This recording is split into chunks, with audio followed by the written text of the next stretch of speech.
திருப்பூரில் இருக்கிற திருமுருகன் பூண்டி கோவில் தான் இப்போ நீங்கள் பார்த்துட்ருக்கீங்க. இந்த கோவில் ரொம்ப ரொம்ப பழமையான கோவிலுங்க. 1000 வருஷம் பழமையான கோவில் அப்படின்னு சொல்கிறாங்க.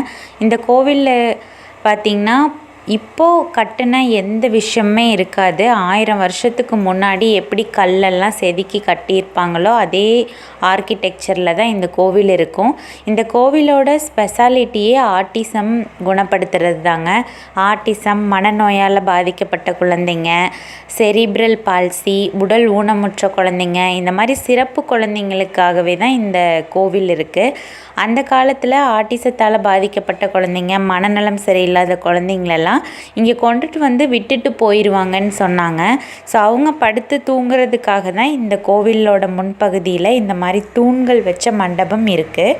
இப்போயும் அந்த மண்டபம் இருக்குது, நீங்கள் போனீங்கன்னா அங்கே பார்க்கலாம். ஸோ உங்கள் வீட்டில் ஆட்டிசம் இருந்தால் கண்டிப்பாக இந்த கோவில் விசிட் பண்ணி பாருங்கள் மறக்காமல்.